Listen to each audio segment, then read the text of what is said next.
అలాగే నా పేరు మైత్రం వెంకట మై ఛానల్ కారణం మన ఛానల్ సబ్స్క్రైబ్ చేసుకోకపోతే ఇప్పుడే సబ్స్క్రైబ్ చేసుకోండి. పక్కనే ఉన్న బెల్ ఐకాన్ క్లిక్ చేసి ఆల్లో పెట్టుకోండి. నా ఫర్దర్ మిస్ అవ్వకుండా చూడొచ్చు. చాలా మంది చూస్తున్నారు కానీ సబ్స్క్రైబ్ చేసుకోవట్లా. So please try to subscribe and click the bell icon also. రీసెంట్గా వచ్చిన మోంతా తుఫాన్ని చూసిన తర్వాత చాలా మందికి మైండ్లో ఉన్న డౌట్ ఏంటంటే అసలు ఈ సైక్లోన్స్ అనేవి ఎలా ఫామ్ అవుతాయి, ఎందుకు ఫామ్ అవుతాయి, అండ్ అది ముందు ఒక డైరెక్షన్లో ఒక రూట్లో వస్తుంది అంటారు, కానీ తర్వాత అది ఇంకో డైరెక్షన్లో ఇంకో రూట్లో వస్తూ ఉంటుంది, ఎందుకు అలాగా? ఇలాంటి ఎన్నో క్వశ్చన్స్ అయితే ఉన్నాయి. సో వాటి గురించి ఈ వీడియోలో కొంచెం క్లియర్గా తెలుసుకోవడానికి, అర్థం చేసుకోవడానికి అయితే ట్రై చేద్దాం. సో ఇంకెందుకు late, let's get into the video. మన భూమి మీద 70% వరకు సముద్రాలు ఆక్యుపై చేసి ఉన్నాయి. నార్మల్ టైంలో అవి చాలా నార్మల్గా, చాలా రిలాక్స్డ్గా కనబడుతూ ఉంటాయి. కానీ వాటి లోపల మనకు తెలియని ఒక పెద్ద శక్తి ఉంది. అదేంటంటే ప్రకృతిలో ఉన్న వేరు వేరు శక్తులను కలిపి ఒక విధ్వంసకరమైన విషయాన్ని సృష్టించగలదు ఆ సముద్రం. అదే ట్రాపికల్ సైక్లోన్. దాన్ని ప్రపంచవ్యాప్తంగా వేరు వేరు పేర్లతో పిలుస్తూ ఉంటారు. అట్లాంటిక్లో హరికేన్స్ అంటారు, పసిఫిక్లో టైఫూన్స్ అంటారు, ఇలాగ వేరు వేరు పేర్లతో పిలుస్తూ ఉంటారు. అయితే ఇవి ఎలా ఫామ్ అవుతాయి అనేది చాలా మందికి ఇప్పటికే అర్థం కాని ఒక క్వశ్చన్. ఒక సైక్లోన్ స్టార్ట్ అవ్వాలంటే దానికి కావాల్సింది 3 మెయిన్ థింగ్స్. అందులో మొదటిది వామ్ వాటర్, అంటే వెచ్చని నీరు. రెండోది ఇన్స్టెబిలిటీ. మూడోది లో విండ్ షేర్. ఈ 3 కూడా చాలా ఇంపార్టెంట్ ఒక సైక్లోన్ ఫామ్ అవ్వాలంటే. మొదటిది అయిన ఆ వామ్ వాటర్ చాలా అంటే చాలా ఇంపార్టెంట్. సముద్రంలో కనీసం 26.5 degrees ఆఫ్ సెంటిగ్రేడ్ అనేది మెయింటైన్ అవ్వాల్సి ఉంటుంది. అది కూడా సముద్రం ఉపరితలం నుంచి కనీసం 50 మీటర్ల లోతు వరకు అదే టెంపరేచర్ మెయింటైన్ అవ్వాల్సి ఉంటుంది. అప్పుడు మాత్రమే మనకి సైక్లోన్స్ అనేవి ఫామ్ అవ్వడానికి అవకాశం ఉంటుంది. ఈ వామ్ వాటరే సైక్లోన్కి ఒక ఫ్యూయల్ ట్యాంక్లా పనిచేస్తూ ఉంటుంది. సైక్లోన్కి ఏదైతే హీట్ ఎనర్జీ కావాలో దాన్ని ఇదే అందిస్తుంది. ఈ వేడి సముద్రపు నీటిని వాటర్ వేపర్ కింద మారుస్తుంది. అండ్ ఆ ఆవిరి, ఆ వాటర్ వేపరే సైక్లోన్కి అసలైన రాకెట్ ఫ్యూయల్ అని చెప్పొచ్చు. అండ్ దానివల్లే ఇది అంత స్థాయిలో ఫామ్ అవుతుంది. ఒక సైక్లోన్ ఫామ్ అవ్వాలంటే మొత్తంగా 6 స్టేజెస్ ఉంటాయి. ఆ 6 స్టేజెస్ దాటినట్టయితేనే ఒక ట్రాపికల్ సైక్లోన్ ఫామ్ అవుతుంది. ఇప్పుడు మనం ఏదైతే మోంతా సైక్లోన్ చూసామో అలాంటి ఒక సైక్లోన్ ఫామ్ అవుతుంది. అందులో స్టేజ్ నెంబర్ 1 ఏంటంటే ట్రాపికల్ డిస్టర్బెన్స్. ఇందులో ఏంటంటే చాలా పెద్ద స్థాయిలో థండర్ స్టార్మ్స్ ఫామ్ అవుతూ ఉంటాయి. రెండవది ట్రాపికల్ డిప్రెషన్. ఇందులో గాలి వేగం 25 నుంచి 38 మైళ్ళ వరకు పెరుగుతూ ఉంటుంది అండ్ రొటేషన్ మొదలవుతుంది ఈ టైంలో. మూడోది ట్రాపికల్ స్టార్మ్. ఈ టైంలో గాలి యొక్క వేగం 39 నుంచి 73 మైళ్ళ వేగానికి చేరుకుంటుంది గంటకి. అండ్ ఈ టైంలో స్టార్మ్కి ఒక పేరు పెడతారు. ఆ తర్వాత ఇది ఒక ట్రాపికల్ సైక్లోన్గా కానీ, హరికేన్గా కానీ, టైఫూన్గా కానీ మారుతుంది ఎప్పుడైతే విండ్ స్పీడ్ 74 మైల్స్ని అయితే దాటుతుందో. అండ్ ఆ తర్వాతే సైక్లోన్ యొక్క ఐ అనేది ఫామ్ అవుతుంది. ఆ తర్వాత ఆ వామ్ మాయిస్ట్ ఎయిర్ ఏదైతే ఉందో అది మెల్లిమెల్లిగా గాల్లోకి లెగుస్తూ ఉంటుంది. ఆ తర్వాత మెల్లిమెల్లిగా కూల్ అవుతూ ఉంటుంది. అండ్ అలా కూల్ అయిన తర్వాత ఆ సైక్లోన్ యొక్క బలం అనేది ఇంకా పెరుగుతుంది. అండ్ ఈ టైంలో లో విండ్ షేర్ ఖచ్చితంగా ఉండి తీరాల్సి ఉంటుంది. ఒకవేళ స్ట్రాంగ్ విండ్ షేర్ కనుక ఉన్నట్టయితే అది సైక్లోన్ని చీల్చేస్తుంది. అలా కనుక జరిగినట్టయితే సైక్లోన్ తీరం దాటే లోపే బలహీన పడిపోతుంది. సో మనకు పెద్దగా వర్షాలు, ఆ ఇంపాక్ట్ అవేమి ఉండవు. సో మనకి సైక్లోన్ అనేది పూర్తి స్థాయిలో ఇంపాక్ట్ చూపించాలి అంటే లో విండ్ షీర్ ఖచ్చితంగా ఉండాల్సి ఉంటుంది. దీని తర్వాత లేటెంట్ హీట్ ఆఫ్ కండెన్సేషన్ అనేది చాలా అంటే చాలా ఇంపార్టెంట్ ఒక సైక్లోన్ పూర్తి స్థాయిలో ఇంపాక్ట్ చూపించాలంటే. ఇదే మెయిన్ కోర్ ఎనర్జీ సోర్స్. ఇక్కడ ఏమవుతుందంటే వాటర్ వేపర్ లిక్విడ్ క్లౌడ్ డ్రాప్లెట్స్లోకి కండెన్సేట్ అయిన తర్వాత అది అట్మాస్ఫియర్లోకి చాలా పెద్ద స్థాయిలో హీట్ని రిలీజ్ చేస్తుంది. ఆ టైంలో ఎయిర్ చాలా ఫాస్ట్గా రైజ్ అవుతుంది అండ్ ప్రెషర్ చాలా అంటే చాలా దారుణంగా పడిపోతుంది. ఆ తర్వాత ఐ వాల్ అనేది ఫామ్ అవుతుంది. అంటే సెంటర్ ఏదైతే ఉంటుందో సైక్లోన్కి దాని చుట్టూ ఇంటెన్స్ థండర్ స్టార్మ్స్ యొక్క రింగ్ ఫామ్ అవుతుంది. ఈ టైంలోనే మనం హైయెస్ట్ విండ్ స్పీడ్స్ని, హెవియెస్ట్ రెయిన్ఫాల్ని చూస్తాం. వీటన్నిటికీ మధ్యలో ఉండేదాన్ని ఐ అంటారు. ఇది చాలా కామ్గా ఉంటుంది. ఆ తుఫాను మొత్తంలోకి కూడా చాలా ప్రశాంతంగా ఉండే ప్రాంతం ఇది. అండ్ ఈ ప్రాంతం ఎందుకు ఇంత ప్రశాంతంగా ఉంటుందంటే ఈ ప్రాంతంలో ఎయిర్ అప్పర్ అట్మాస్ఫియర్ నుంచి కిందకు వస్తూ ఉంటుంది అండ్ వేడెక్కుతూ ఉంటుంది. సో క్లౌడ్ ఫార్మేషన్ని కొంచెం ఆపుతూ ఉంటుంది. ఈ టైంలో కొరియాలిస్ ఫోర్స్ అనేది ఈ స్టార్మ్ యొక్క మార్గాన్ని నిర్దేశిస్తుంది. ఈ కొరియాలిస్ ఫోర్స్ అంటే ఏంటంటే భూమి యొక్క రొటేషన్ కారణంగా క్రియేట్ అయ్యే ఒక ఫోర్స్. ఈ కొరియాలిస్ ఎఫెక్ట్ అనేది ఈ తుఫాన్ యొక్క స్పిన్ని డిక్టేట్ చేస్తుంది. అంటే కౌంటర్ క్లాక్ వైజ్ ఏమో నార్థన్ హెమిస్ఫియర్లో, క్లాక్ వైజ్ ఏమో సదరన్ హెమిస్ఫియర్లో. అండ్ ఈక్వేటర్ దగ్గర దీని యొక్క ఎఫెక్ట్ చాలా తక్కువ ఉంటుంది. అందుకని మీరు ఎప్పుడైనా గమనించినట్టయితే ఈక్వేటర్కి దగ్గరలో సైక్లోన్స్ అయితే చాలా అంటే చాలా తక్కువగా ఫామ్ అవుతూ ఉంటాయి.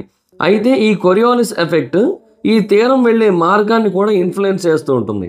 అందువలనే సాధారణంగా ఏవైనా కొన్ని తుఫాన్లు ఈక్వేటర్ వైపు వెళుతున్నప్పటికీ కూడా అవి మళ్ళీ వేరే వైపుకి వెళ్ళిపోయి ఈక్వేటర్ దగ్గర అసలు ఎటువంటి ఇంపాక్ట్ని చూపించవు మనకి. ఇలాగ తీవ్ర రూపం దాల్చిన సైక్లోన్ వన్స్ నేలను చేరుకున్న తర్వాత, అంటే ల్యాండ్ని తాకిన తర్వాత కొంతసేపటికి చనిపోవడం మొదలవుతుంది. అంటే ఆ సైక్లోన్ యొక్క అంతం మెల్లిమెల్లిగా మొదలవుతుంది. అండ్ కొన్ని గంటల తర్వాత కొంచెం ముందుకు ట్రావెల్ చేసిన తర్వాత ఈ సైక్లోన్ కంప్లీట్గా అంతం అయిపోతుంది. మరి ఎందుకు అలా అంతం అయిపోతుంది అంటే దానికి 2 మెయిన్ ఫ్యూయల్ సోర్సెస్ ఉన్నాయి. అందులో మొదటిది వార్మ్ ఓషన్ వాటర్, రెండోది మాయిస్ట్ ఎయిర్. ఈ రెండింటి నుంచి కూడా అది ల్యాండ్ మీదకి వెళ్ళిన తర్వాత కట్ ఆఫ్ అయిపోతుంది. ఎప్పుడైతే దాని ప్రైమరీ ఫ్యూయల్ సోర్సెస్ అనేవి లేవో ఆటోమేటిక్గా ఆ సైక్లోన్ అనేది అంతమైపోవడం మొదలవుతుంది. అలాగే వన్స్ నేల మీదకి వచ్చిన తర్వాత, అంటే రఫర్ టెరైన్ మీదకి వచ్చిన తర్వాత ఫ్రిక్షన్ అనేది పెరుగుతుంది. సో సర్ఫేస్ విండ్స్ అనేవి ఆటోమేటిక్గా స్లో అయిపోతాయి. ఆ టైంలో ఇన్లాండ్ ఫ్లడింగ్ అనేది కూడా చాలా ఎక్కువ స్థాయిలో జరిగే అవకాశం అయితే ఉంటుంది. అండ్ రెయిన్ రిలేటెడ్ డిజాస్టర్స్ కూడా చాలా ఎక్కువగా వచ్చే అవకాశం ఉంటుంది. అండ్ ఇవన్నీ కూడా తీరానికి చాలా దూరంగా కూడా జరిగే అవకాశం ఉంటుంది. దానికి రీజన్ ఏంటి అంటే కొన్నిసార్లు ఈ తుఫాన్లు చాలా పెద్ద స్థాయిలో మాయిశ్చర్ని క్యారీ చేస్తూ ఉంటాయి. సో ఎప్పుడైతే విండ్స్ కొంచెం రాంగ్ డైరెక్షన్లో వీస్తూ వాటిని కొంచెం ముందుకు పుష్ చేసినట్టయితే అప్పుడు తీరానికి దగ్గరలో లేని ప్రాంతాలు, తీరానికి దూరంగా ఉన్న ప్రాంతాలు ఏవైతే ఉన్నాయో అవి ఎక్కువగా ఎఫెక్ట్ అయ్యి వాటిలో ఎక్కువగా వరదలు వచ్చే అవకాశం ఉంటుంది. ఫర్ ఎగ్జాంపుల్ ఆంధ్రాలో కానీ లేదంటే ముంబైలో కానీ ఎక్కడైనా తుఫాన్ వచ్చినట్టయితే హైదరాబాద్ చాలాసార్లు ఎఫెక్ట్ అవుతూ ఉంటుంది. దానికి రీజన్ ఇదే అనమాట, విండ్స్ ఎఫెక్ట్ చేస్తూ ఉంటాయి ఇక్కడ. అందుకని మనకి వైజాగ్, భువనేశ్వర్, చెన్నై, ముంబై, అటు వెస్ట్ సైడ్ ఏవైతే ప్రాంతాలు ఉన్నాయో అవన్నీ కూడా ఎక్కువ స్థాయిలో మునిగిపోయిన దానికంటే హైదరాబాదు, బెంగళూరు ఇవన్నీ మునిగిపోయింది ఎక్కువ వినబడుతూ ఉంటుంది, ఎక్కువ కనబడుతూ ఉంటుంది మనకందరికీ కూడా. అయితే మీకు అందరికీ అనిపిస్తూ ఉండొచ్చు ఎందుకని సైక్లోన్స్ వాటి యొక్క డైరెక్షన్ని మధ్యలో మార్చుకుంటూ ఉంటాయి. ప్రెషర్ సిస్టమ్స్ మారిపోవడం అనేది మొట్టమొదటి రీజన్. బేసిక్గా high pressure steering system either తుఫాన్ని బలహీనపరుస్తుంది, లేదంటే ఒక డైరెక్షన్ నుంచి ఇంకో డైరెక్షన్కి మారుస్తూ ఉంటుంది. సైక్లోన్ అనేది ఫ్రీగా ఉంటుంది, అంటే అది ఎటైనా వెళ్ళొచ్చు, నార్త్కి వెళ్ళొచ్చు, నార్త్ ఈస్ట్కి వెళ్ళొచ్చు, సౌత్కి కూడా వెళ్ళొచ్చు. అండ్ మిడ్ లాటిట్యూడ్ ట్రో అనే ఒక ఎఫెక్ట్ కూడా ఉంటుంది. స్టార్మ్ కొన్నిసార్లు పోల్స్ వైపు మూవ్ అవుతూ ఉంటుంది. అలా మూవ్ అయినప్పుడు దాన్ని ఒక అప్పర్ లెవెల్ ట్రో, అంటే మీకు ఎలా చెప్పాలి, ఒక జెట్ స్ట్రీమ్లో డిప్ లాంటిది ఒకటి దాన్ని క్యాచ్ చేస్తుంది. సో స్టార్మ్ అనేది ర్యాపిడ్గా ఈస్ట్ వైపు మూవ్ అవుతూ ఉంటుంది. అండ్ ఇవి మాత్రమే కాకుండా ఫుజివారా ఎఫెక్ట్ అనే ఒక ఎఫెక్ట్ కూడా ఉంది. ఇందులో భాగంగా ఏవైనా సరే 2 సైక్లోన్స్ ఒకదాని దగ్గరికి ఒకటి కనుక వచ్చినట్టయితే ఆ 2 ఇంటరాక్ట్ అయ్యి వాటి యొక్క పాత్ని అవే ఇన్ఫ్లుయెన్స్ చేసుకుంటాయి. సో దానివల్ల కూడా కొన్నిసార్లు సైక్లోన్స్ యొక్క పాత్ అనేది మారే అవకాశం ఉంటుంది. అయితే చాలామంది వెదర్మెన్స్ కానీ లేదంటే ఐఎండి కానీ లేదంటే వేరే వాళ్ళు కానీ ఈ స్టార్మ్ యొక్క పాత్ని కానీ వాటి యొక్క కెపాసిటీని కానీ వాటి యొక్క డిస్ట్రక్షన్ రేంజ్ని కానీ వీటన్నిటిని కూడా చాలా త్వరగా ప్రెడిక్ట్ చేసి ట్రాక్ చేయగలుగుతారు. ఇవన్నీ వాళ్ళు ఎలా చేయగలుగుతారంటే ఒకటి ఫార్కాస్టింగ్ టూల్స్ ద్వారా, అంటే శాటిలైట్ ఇమేజరీ కానీ, డాప్లర్ రాడార్ కానీ, వెదర్ బెలూన్స్ కానీ, లేదంటే ఎయిర్ క్రాఫ్ట్ రికాగ్నిసెన్స్ అని ఒకటి ఉంది, అంటే హరికేన్ హంటర్స్ అంటారు, దాని ద్వారా కానీ తెలుసుకుంటూ ఉంటారు. లేదంటే NWP న్యూమెరికల్ వెదర్ ప్రెడిక్షన్. దీంట్లో భాగంగా కొన్ని సూపర్ కంప్యూటర్స్ కొన్ని కాంప్లెక్స్ అట్మాస్ఫిరిక్ మోడల్స్ని రన్ చేస్తూ ఉంటాయి. సో స్టార్మ్ యొక్క పాత్ని, ఇంటెన్సిటీని ప్రెడిక్ట్ చేయడం కోసం. అలాగే కోన్ ఆఫ్ అన్సర్టనిటీ అనేది కూడా ఒకటి ఉంది. కొన్నిసార్లు ప్రెడిక్షన్స్ అనేవి మ్యాచ్ అవ్వవు, అంటే ఒకటి అనుకుంటారు కానీ ఇంకొకటి జరుగుతూ ఉంటుంది.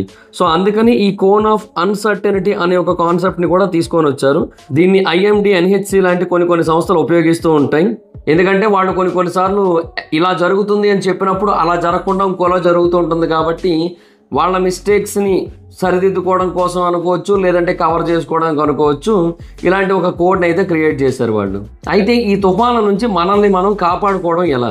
ఎర్లీ వార్నింగ్ సిస్టమ్స్ని ప్రతి చోట ఏర్పాటు చేయాలి. టైమ్లీ అండ్ యాక్యురేట్ వార్నింగ్స్ ఇవ్వాల్సి ఉంటుంది ఎవాక్యుయేషన్ కోసం. అలాగే ఒక ప్రాపర్ ఇన్ఫ్రాస్ట్రక్చర్ని బిల్డ్ చేసుకోవాలి. లైక్ కొన్ని కోడ్స్ని సెపరేట్గా ఆ టైం కోసం బిల్డ్ చేయడం, తుఫాను బాధితుల కోసం షెల్టర్స్ ఏర్పాటు చేయడం, కోస్టల్ మెజర్స్ని ప్రొటెక్ట్ చేసుకోవడం, అంటే లైక్ మ్యాంగ్రోవ్స్ కానీ, సీ వాల్స్ కానీ వీటిని కాపాడుకోవడం. కాకినాడలో మడ అడవులు ఉంటాయి, వాటిని మనం కాపాడుకోవాల్సిన అవసరం ఎంతైనా ఉంది. అలాగే పబ్లిక్ కూడా ప్రిపేర్ అయ్యి ఉండాలి. ఎమర్జెన్సీ కిట్స్ని రెడీ చేసి ఉంచుకోవాలి. ఎవాక్యుయేషన్ రూట్స్ ఏంటో తెలుసుకోవాలి.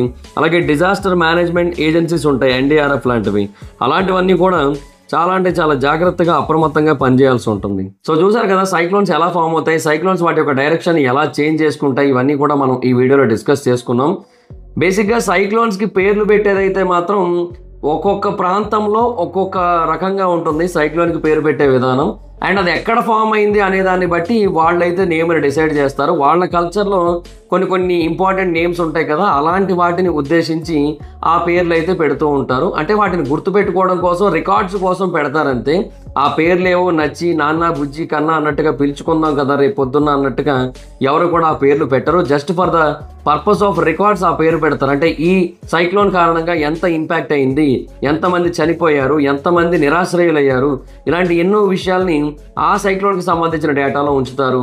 సో గవర్నమెంట్ ఏవైనా చేయాలనుకుంటున్నట్టయితే ఆ సైక్లోన్కి సంబంధించిన డేటాని కంప్లీట్గా విశ్లేషిస్తూ చేస్తూ ఉంటుంది. సో అలాగా వాళ్ళు ఆ సైక్లోన్స్కి సంబంధించిన నేమ్స్ని అయితే పెడతారు తప్ప ఏదో వాళ్ళకి ఇష్టమైన పేర్లు అయితే పెట్టరు. సో దాట్స్ ఇట్ గైస్, చూసారు కదా ఇది వీడియో. ఈ వీడియోలో నేను చెప్పిన ఇన్ఫర్మేషన్ కనుక మీకు నచ్చినట్టయితే లైక్ చేసి వీడియోని షేర్ చేయనప్పుడు కారణం మన ఛానల్ సబ్స్క్రైబ్ చేసుకోకపోతే ఇప్పుడే సబ్స్క్రైబ్ చేసుకొని పక్కనే ఉన్న బెల్ ఐకాన్ క్లిక్ చేసి ఆల్లో పెట్టుకోండి. నా ఫర్దర్ డేస్ మిస్ అవ్వకుండా చూడొచ్చు. చాలా మంది చూస్తున్నారు కానీ సబ్స్క్రైబ్ చేసుకోవట్లా. So please try to subscribe and click the bell icon also. నా ఇన్స్టాగ్రామ్ ఐడి అవసరం అయితే నాకు కూడా వచ్చి ఫాలో అవచ్చు. Thank you so much. Next video by.